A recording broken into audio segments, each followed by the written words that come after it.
Good morning, guys. It's Drew here. Quick video blog. I wanted to give a video blog today speaking about something that I believe is distracting a lot of people from operating in the spirit, from being their best selves, and from progressing in life.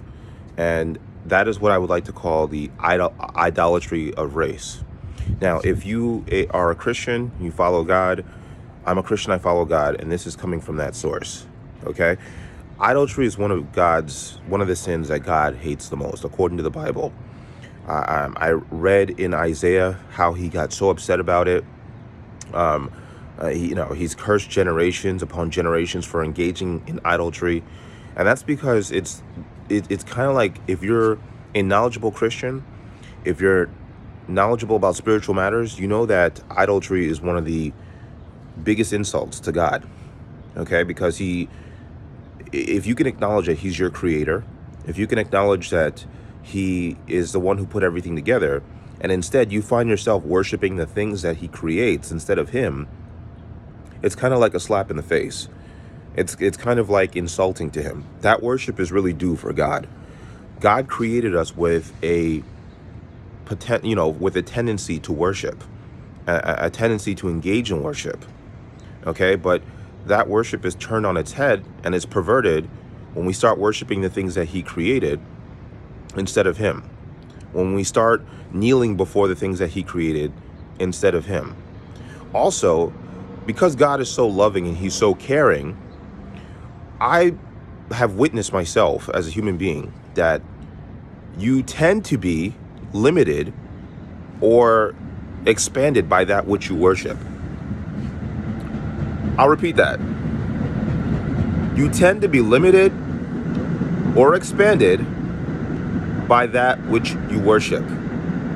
What that means is that if you're anchored to and you worship race, that's what you're going to be about. Pretty much your viewpoint, everything is going to come from that source. If you worship that, if that's all you think about, if that's what you are tied to, everything is going to come from that. That's the lens that you're going to view the world through. If you worship celebrities, that's the lens that you're going to view the world through. If you worship politicians, that's the lens that you're going to view the world through. If you worship medicine, if you worship doctors, I don't know, that is the lens. Whatever you worship as a human being, subconsciously or consciously, that is the lens that you will see the world through. That is just a fact of who we are as human beings. Whatever you really, truly, in your heart, I'm not talking about what you worship externally and what people see you kneeling before externally. This is skin deep. This is in your heart. Whatever you worship in your heart is what you are either limited by or expanded by. It's why there are sayings that, if you live by the sword, you die by the sword, right? If you worship race and you live by race, that is the lens by which you will view the world. Okay? God knows this. So God says worship is reserved for him. He punishes idolatry, not only because it's severely limiting to you and it's severely damaging to you to worship the wrong things, but it's also insulting to him. Incredibly insulting to him. God doesn't need our worship. He's owed our worship. God doesn't need our money. He doesn't need our attention. He's owed it. He doesn't need it. He doesn't need anything from us. We are the beneficiaries. We're the plants. He supplies the water. He's the source. We receive the energy. So the sin of idolatry is not only limiting to you as a human being, but it's also insulting to God. It's one of the worst sins. Now, you might be watching this video and you might say, where are you coming up with this? Where are you seeing this? It's pretty simple. I mean, you see references in pop culture. Kanye West put out an album saying Jesus is king, or put out a project saying Jesus is king. Beyonce comes out and puts out a project saying black is king. You also see, the Black Lives Matter movement. They turned George Floyd's casket into a gold casket. If you've ever read the biblical stories about a golden calf, it's kind of symbolic of idolatry. The elites and the people that control a lot of the social engineering movements in this country and in the world, they know that people are susceptible to racial movements. Racial movements tend to get people emotional. You know, when you can generate marketing and publicity about people hating you because of the color of your skin, it tends to make a lot of people emotional. It tends to, even people who have not experienced slavery, even people who do not experience racism will connect with it. There's some people who have never experienced racism, who have never experienced slavery, who still decry slavery to this day, who still decry racism to this day. And I'm not saying that their concerns, and I'm not saying that their pain, I'm not saying that anything that they're experiencing is trivial. I'm simply saying that it's such an effective tool that the elites know it, and that's their main way of trying to one of their main ways of trying to control populations. So for you as an individual, if you're open-minded enough, it's important that you understand when you're being manipulated. It's also important to understand that worshiping your race and focusing only on your race is limiting. It's almost as limiting as making a whole entire movement about the color of your hair, or the you know, the color, the size of your nose, or the size of your eyes, or the length of your arms, or your height. It's very limiting. It's very limiting. Because God assigns us spirits. You know, we're spiritual beings having a human experience. One day, everything that we know is going to fade away in the physical. Our bodies, our skin color, it's going to all turn to dust. And regardless of what race you are, regardless of what color your skin is, you have a spirit inside. That spirit has the potential to grow or die. That spirit has the potential to expand or constrict. That spirit has the potential to follow God or to not follow God. We all have spirits. We all have souls. We also all have free will. God gave us the ability to choose, to make these decisions on our own. So if you use that free will, and you choose to use that free will to engage in idolatry, God may not even punish you. The punishment is in the idolatry itself.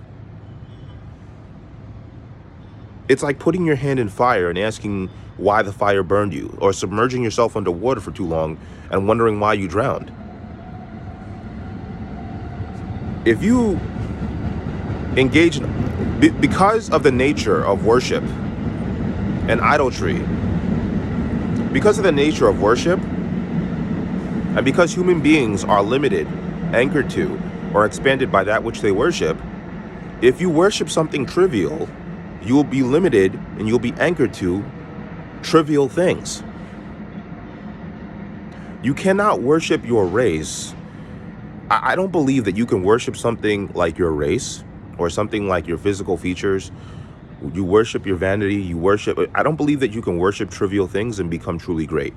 I believe that you have to be anchored to, you have to be inspired by something great, something phenomenally great, something so massive in order to become truly great and to reach your destiny. And so why not anchor yourself to God? Now, if you're a skeptic, if you're listening to this, if you're an atheist, if you don't believe any of the things that I'm talking about, again, you have free will to do that. You have free will to align your beliefs with whatever you want. And I'm not taking shots at you here, but all too often, what I see is that a lot of people who claim to be atheists replace that worship that is really designed for God with something else. Then they worship the media. They worship the politicians. They worship the celebrities. Because human beings, no man is an island, right? So we always have to follow something before we lead. We always have to learn from something before we teach.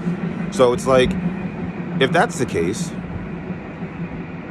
if you don't acknowledge God, if you don't acknowledge the source, if you don't acknowledge the energy that created this whole entire world, the energy that powers us every day, if you don't acknowledge God as that source, if you don't perceive that there's a God, if you don't perceive that there's this super intelligent, super powerful, super loving creator, then as a human being, who are you left to follow? Now, some of you who are not self-aware will be like, oh, I don't follow anybody. I don't follow anybody. I'm not talking about consciously who you consciously follow. I'm not saying about who you wake up every day and go to the mirror and say, I'm going to follow this person. I'm talking about your subconscious. Check yourself. Ask yourself, who do I listen to most of the time? When I want information on where the world is going, where do I go? When I want information on what to do in my life, where do I go? What do I read? Who do I allow to influence me? 95% of our thoughts are subconscious. So it's like, who are you allowing to get inside your subconscious? If you're not anchored by God, if you're not going to check yourself against the Bible, against God, or against the tenets and the commandments and all this other stuff, then it becomes, who are you anchored to? Who are you going to check yourself against? Are you going to check yourself against humanity? Humanity is always changing. There are things that were appalling 10 years ago that are not appalling now. There are things that were acceptable 100 years ago that are not acceptable now. Humanity is always changing. Today up is up, tomorrow up is down. There's no consistency. But with God, God is consistent. And I'm not really even trying to preach here. I'm just simply saying, if you're an atheist, if you don't believe in God, think about that. If you do believe in God and you are engaging in idolatry and you know it, you should probably turn around. I can't say whether God will punish you or not. I don't know. I can't say that. I'm just saying that the punishment is in the idolatry itself. It's like if you put your hand in fire, the punishment is in the action itself. There's certain spiritual laws that God put into place. And it's like, if you're cognizant of what they are and you respect them, then you can kind of navigate this world a little bit safer on a spiritual level, on a physical level, on a solical level. Now, this might sound a little bit of nonsense to some people. This might sound like spiritual, metaphysical mumbo jumbo, but to me, I'm just letting you know, like, as a person who has had vast and various spiritual experiences that has proven to me unequivocally that God exists, I have faith greater than the size of a mustard seed and has transformed my life. And I'm simply telling you that if you are a Christian and you have faith, think twice about idolatry. Think twice about worshiping your race. Think twice about making everything about your skin color. Your skin color is going to fade one day. You know, if you make everything about money, think twice about that. Your money's going to go one day. The spirit is eternal. You see, but the physical items are going to go one day. If you're an atheist, before you even get to the spiritual stuff, because maybe you're not even going to get there. Maybe you will never go there. But think about it. If you don't worship God, if you're not anchored to something as great as God, or something as the creator of this universe, of this experience, if you're not anchored to that, what are you anchored to? Who do you listen to for direction? That means that you take cues from popular media, popular science, popular doctors, but they've been wrong before. They've been wrong before. They've misled people before.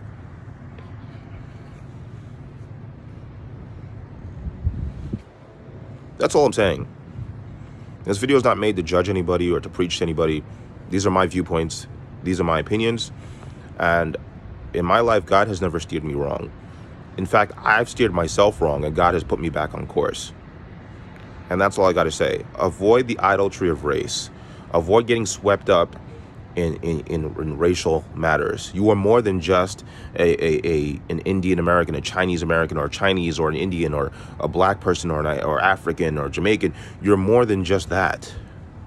You're more than just that. You're more than just your physical and your mental thoughts. You're more than that.